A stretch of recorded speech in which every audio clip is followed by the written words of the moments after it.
শুভ সন্ধ্যা। আজকে আন্তর্জাতিক নাট্য দিবসের উপলক্ষে টালিগঞ্জ স্বপ্নমৈত্রী একটি একক নাটক প্রতিযোগিতা আয়োজিত করেছে। আজকের প্রথম নাটক স্বপ্ন, অভিনয় মোহনা বসু।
তৃতীয় নাটক ইন্টারভিউ, অভিনয় বিধান ঘোষ।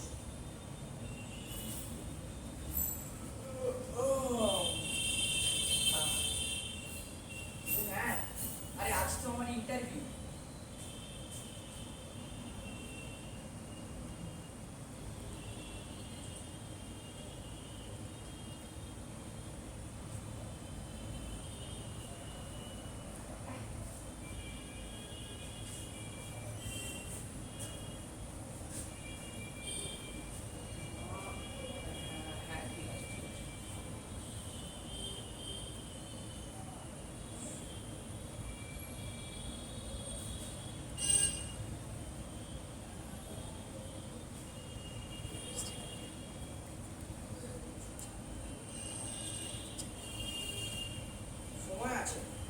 একবার প্র্যাকটিস করি।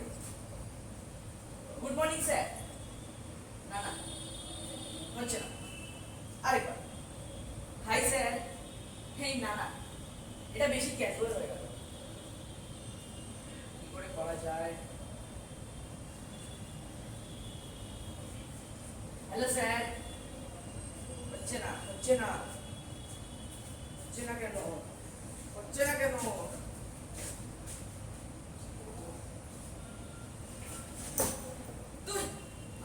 কত প্র্যাকটিস করেছিলাম শুধু এই দিনের জন্য, আর হচ্ছে না আজকে। হবে না, হবে না, আমার থেকে হবে না, বলে দিচ্ছি, আমার থেকে হবে না।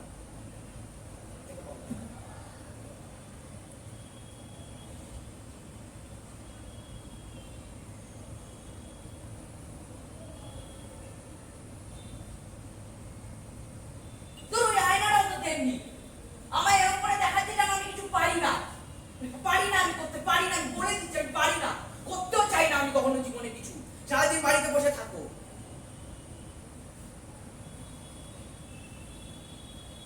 দিনের জন্য আমি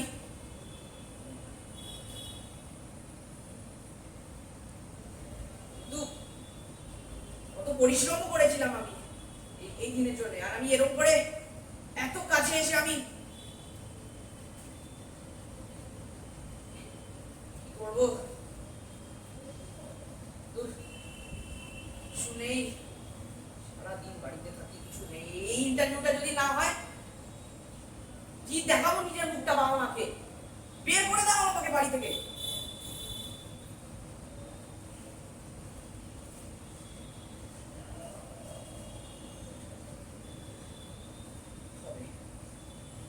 এবার এবার হবে,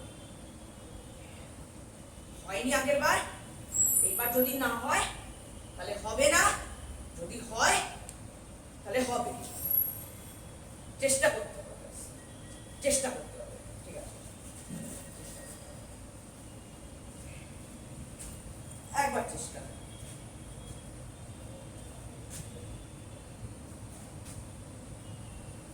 আয় না, তোর মতো কত আসবে।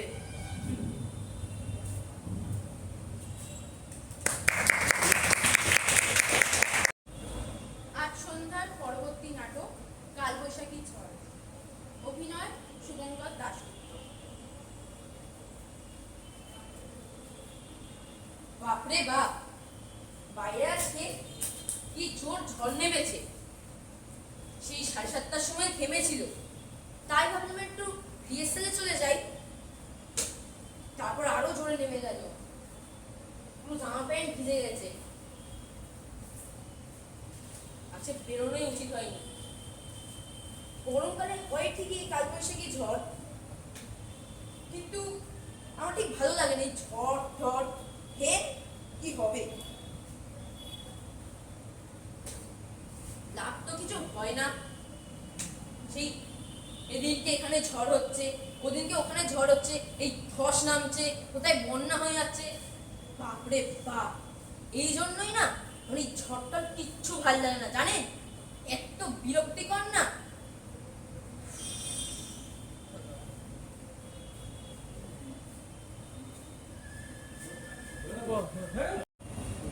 পরবর্তী নাটক ডায়েরির পাতা।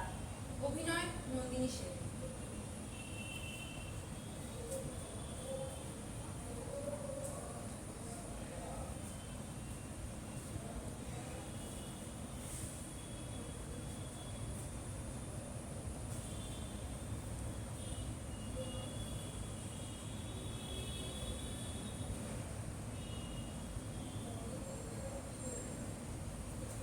আমার প্রিয় ডায়েরি। আজ আমার খুব খারাপ। জানো, আমার জীবনটা একটা সিনেমা হলে কমেডি, একটু কমেডি হতো, ওটা পুরো হিট যেত। শুধু একটাই সমস্যা, জীবনে বিরোধী। আজ সকালে আমি ঠিক করেছিলাম যে পরের দিন সকাল থেকে আমি বদলে যাব। সকালবেলা ভোরবেলা উঠে স্বাস্থ্যকর খাবার খাবো, আর পড়াশোনা করবো, একটা ভালো মানুষ হবো। তারপর তারপর কি হলো জানেন? তারপর আমি চোখ খুলে দেখি দুপুর 12টা 19 বাজে। ঘড়িতে মা বলল, এতক্ষণে ঘুম ভাঙলো মহারানী। আমি বললাম, মা, আমি শরীরটাকে একটু রেস্ট দিচ্ছিলাম।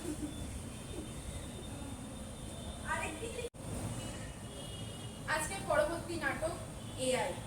অভিনয় সুস্মিতা কামিলা।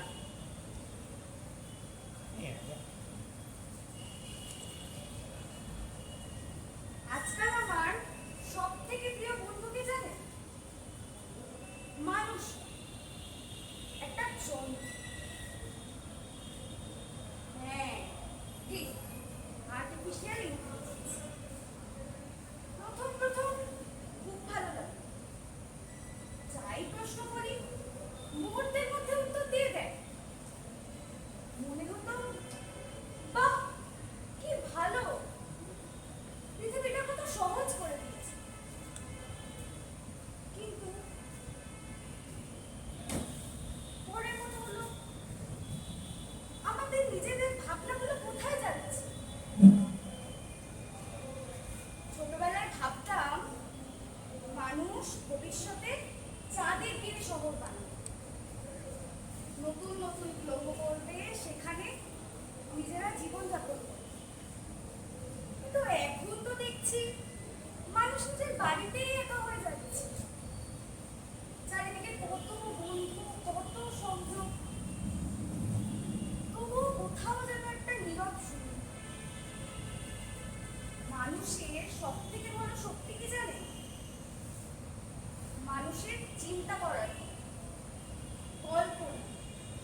আমার হাত বান্ধিবি পা বান্ধিবি মন বান্ধিবি কেমনে আমার চোখ বান্ধিবি মুখ বান্ধিবি পরাণ বান্ধিবি আমার হাত বান্ধিবি পা বান্ধিবি মন বান্ধিবি কেমনে আমার চোখ বান্ধিবি মুখ বান্ধিবি পরাণ বান্ধিবি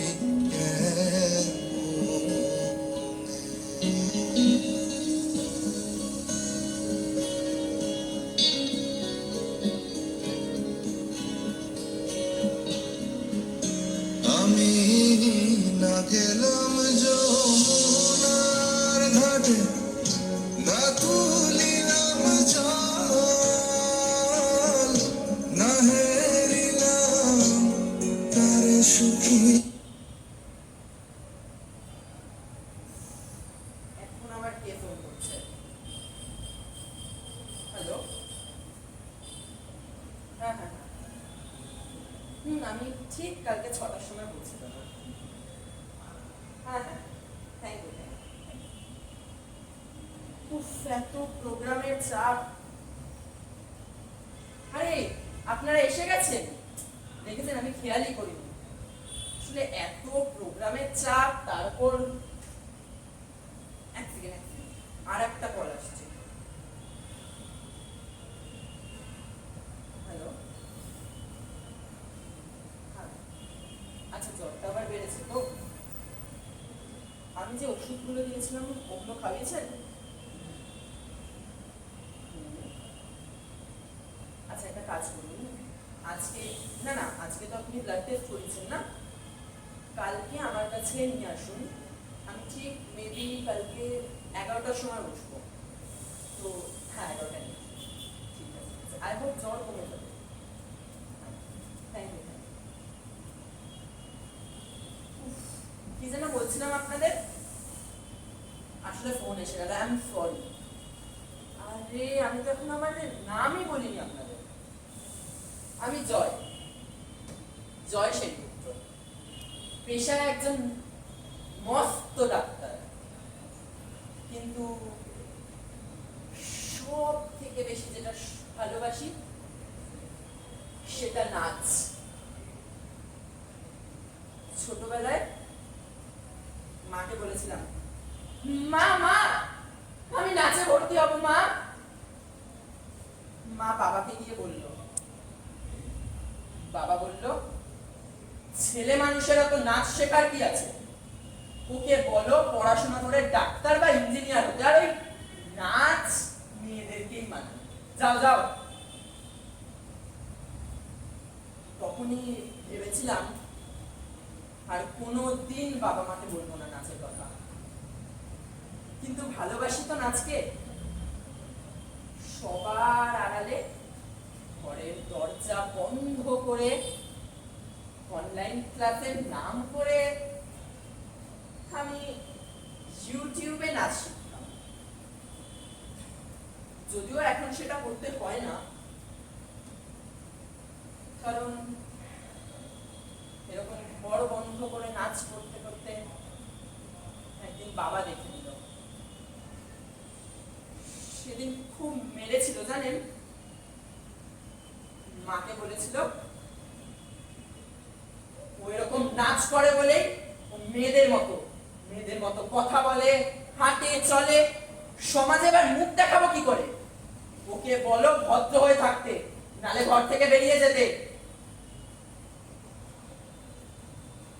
মাও বলেছিল দুষ্টু গরুর চেয়ে শূন্য গোয়াল অনেক অনেক ভালো। তখনই ভেবেছিলাম এখন সময় হয়ে গেছে সবাইকে দেখানোর। ক্লাস 12 এর পর ভালো রেজাল্ট করে বাবা মায়ের কথা অনুযায়ী নিট দিয়েছি, আর তার জন্যই আজকে আমি ডাক্তার। এখন সমাজ যদি একটা কথা বলে আমি 10টা কথা শোনাই। আর বাবাও এখন খুশি হতো হয়তো যদি থাকতেন। বাবা 4 বছর আগে মারা গেছে। মা তো এখন সবাইকে গর্ব করে বলে আমার ছেলে একজন মস্ত ডাক্তার। বাবা বাবা শুধু আমায় দেখে গেল আমি শুধু মেয়েদের মতো। ডাক্তার হয়েছে ঠিকই, কিন্তু আমার স্বভাবটা গেল না। বাবা হয়তো উপর থেকে আজকেও বলছে এরম ছেলে থাকার থেকে না থাকাই ভালো, মরে যাক এরম ছেলে। কিন্তু আমি জানি আমি কি। এখন যদি বাবা আমার সামনে এসে দাঁড়াতো আমি বলতাম বাবাকে, আমি চিৎকার করে বলতাম বাবা তোমার ছেলে না মেয়েদের মতো না ছেলেদের মতো। বাবা তুমি সেই ছোট্টবেলায় আমার হাত দুটো বেঁধে দিয়েছিলে বাবা। এই দুটো হাত বেঁধে দিয়েছিলে, পাটাও বেঁধে দিয়েছিলে বাবা। কিন্তু কোনোদিন কোনোদিন আমার মন বাঁধতে পারোনি বাবা। আমি তোমায় চিৎকার করে বলতে চাই আমি কারুর মতো না, আমি আমার মতো বাবা। আমি আমার মতো, আমি আমার মতো। বান্ধিবি পরাণ বান্ধিবি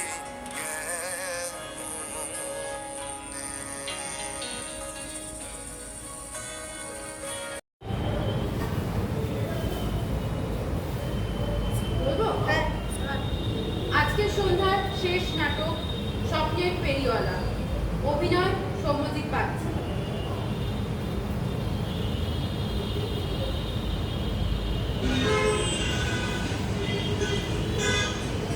বিক্রিওয়ালা বিক্রিওয়ালা বিক্রিওয়ালা, ও দিদি ভাই, ও দিদিমণি, স্বপ্ন নেবেন? স্বপ্ন রঙিন টাটকা তাজা স্বপ্ন একদম ফ্রিতে দিয়ে দেবো। ভাঙা মন জোড়া লাগানো আঠা চাই, গোটাই ফ্রিতে দিয়ে দেবো। কি ভাবছেন? ভাবছেন লোকটা পাগল নাকি? বোকার মতো বকেই চলেছে। বাজারে চাল ডালই পাওয়া যায় না, তাই লোকটা নাকি স্বপ্ন বিক্রি করবে। আরে না না, আমি তো আর সেরকম ফেরিওয়ালা নেই। লোকে লোহা লক্কর কাগজপত্র বিক্রি করে দেয়, আমি তার বদলে তাদের দুঃখ কষ্টগুলোকে কিনে নিই। হ্যাঁ, বিনিময়ে তার বদলে আমি দিয়ে যাই এক রাশ স্বপ্ন ও আশা।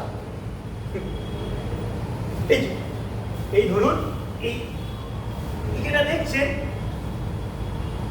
এটা একটা মাস্টার মশাইয়ের চশমা। সারা জীবন পড়াশোনা করেই কাটিয়ে গেলেন, অথচ নিজের চোখের সামনে মানুষগুলোকে চিনতে পারলেন। শেষে মারা যাওয়ার সময় এটা আমার হাতে দিয়ে বললেন, রতন, এটা তুই রাখ। যারা দেখতে পায় না তাদের এটা দিস না, বরং যাদের চোখ থাকতেও নেই তাদের এটা দিয়ে যাস।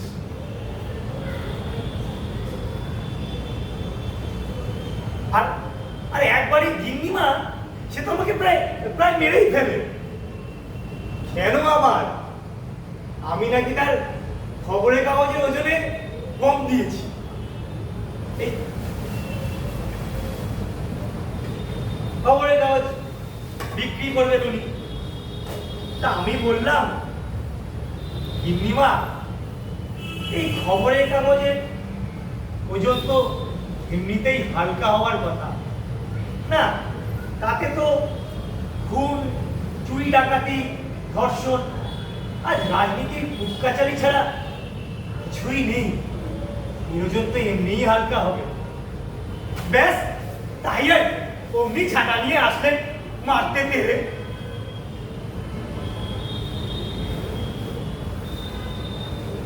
মানুষ বড় অদ্ভুত, নিজের ঘরে ময়লা জমে অথচ পরিষ্কার করতে চায় অপরকে। মাঝে মাঝে দেরি করতে করতে আমার দমটা কেমন বন্ধ হয়ে আসে। আমি আর পারি না।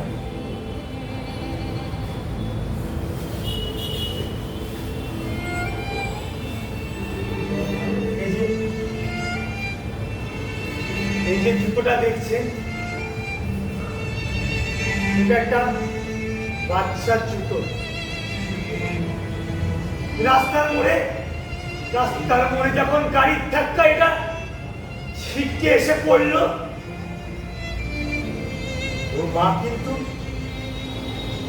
মা কিন্তু চিৎকার করে কাঁদেনি। জুতোখানা হাতে নিয়ে পাথর হয়ে গেছিল।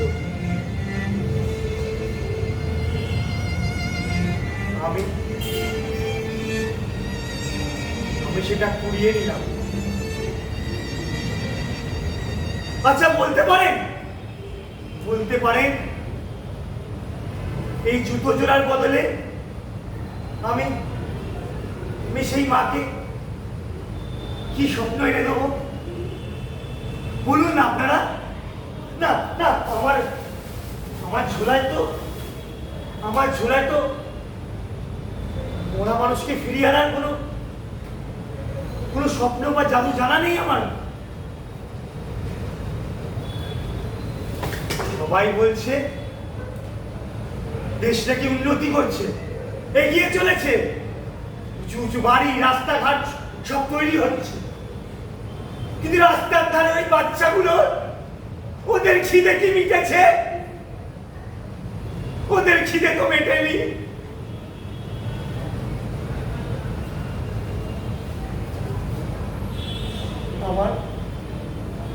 আমার এই ঝোলাটা না ধীরে ধীরে কেমন ভারী হয়ে উঠছে মানুষের চোখের জলে। আমি তো এটা আর বুঝতে পারছি না।